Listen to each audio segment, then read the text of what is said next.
This will change how you think about gnocchi.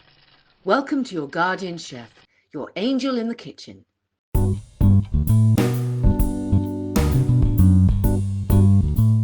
Today we are making traditional Italian potato gnocchi, and I will share with you my secrets to make gnocchi fluffy, light and tender each time.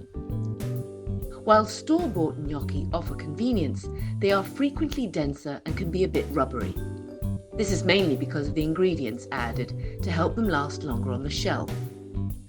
Homemade Italian potato gnocchi, on the other hand, offer a much lighter texture and a richer potato flavour.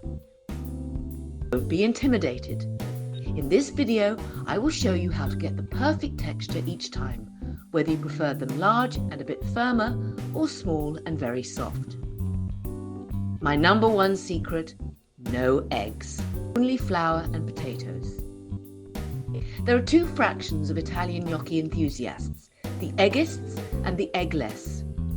I am a strong eggless supporter, the way my mother taught me in the 70s. A recipe I used endless times without ever compromising on that light and tender texture. These are the ingredients you need for classic firm and chunky gnocchi. And these are the ingredients you need for small, fluffy gnocchi. The measurements are in the description below. Choose old, large, floury potatoes which are low in water content. Due to their high starch content, they result in a dry and fluffy texture when cooked. Let's start by cooking the potatoes. Boil the potatoes in salted water for 20 minutes. Do not peel the potatoes before boiling. The potatoes will absorb too much water, leading to soggy gnocchi. To check if the potatoes are cooked through, gently pierce the center of the largest potato with a paring knife. If the knife slides in easily with little to no resistance, they are ready. If you're using a manual ricer, you need to peel the hot potatoes immediately, as you need to mash them while still hot. I recommend using the KitchenAid vegetable strainer, as it mashes and peels the potatoes at the same time. It's a good investment if you like to cook Italian. I use it all the time. You cannot use a blender, as it overworks the potatoes, releasing too much starch and resulting in a dense, waxy and gummy gnocchi texture. Cut the potatoes in quarters while they are still warm. Place a slice of cooked potato into the feed tube of the KitchenAid vegetable strainer attachment. Use the food pusher to gently but firmly push the potato through the strainer. Collect the potato skin as it's discharged from the end of the strainer pipe. Pass the discharged skins and any remaining puree back through the feed tube, again only until dry skin is expelled. Set aside the mashed potatoes and let them cool down completely. Lightly flour a large, clean work surface. Place the mashed potatoes in a mound with a hole in the center. Sprinkle approximately most of the flour over the potatoes. All-purpose flour for fluffy potatoes, all-purpose and semolina flour for classic chunky potatoes. Using your hands, gently begin to incorporate the flour into the mashed potatoes. Lightly fold and press to combine, working on the floured surface to prevent sticking. Continue until the dough just comes through in a cohesive mass. It's very important that the potatoes are at room temperature when you mix in the flour. Take a walnut-sized piece of dough and gently roll it back and forth on the lightly floured work surface to form a long rope about a finger width in diameter. Using a bench scraper or knife, cut the rope into your desired gnocchi shapes. For fluffy gnocchi, cut into small squares. For classic firmer gnocchi, cut into slightly longer pieces. Repeat these steps with the remaining dough until all the gnocchi are shaped and arrange them over the floured trays.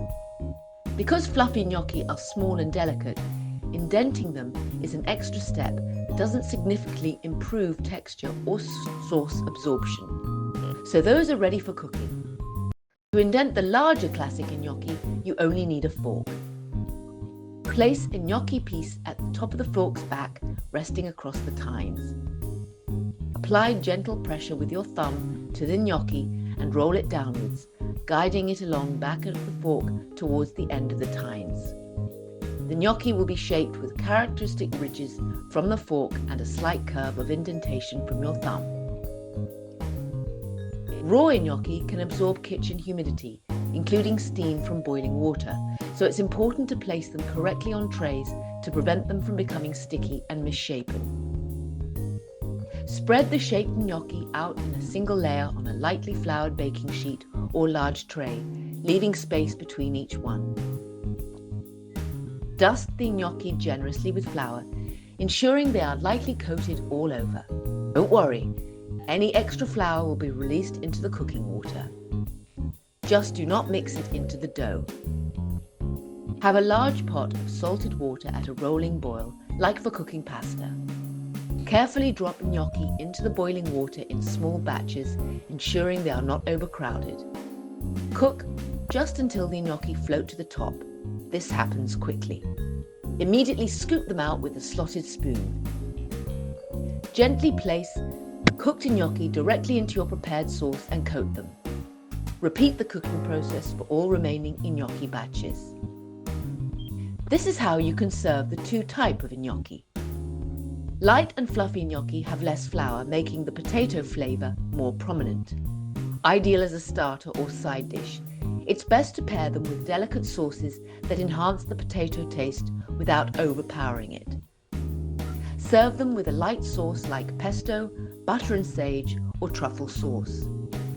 Chunky and firm gnocchi hold up well with more robust sauces. These heartier dishes can be served as a main course. You can serve them with a simple tomato sauce, stir-fried mushrooms, or a meat ragu like lamb or bolognese. Fun thing about homemade gnocchi is that you can mix the potatoes with many other ingredients, creating a beautiful, colourful presentation. For more gnocchi recipes, check out the playlist above. And don't forget to subscribe! Some gnocchi are not even made with potatoes. Very confusing.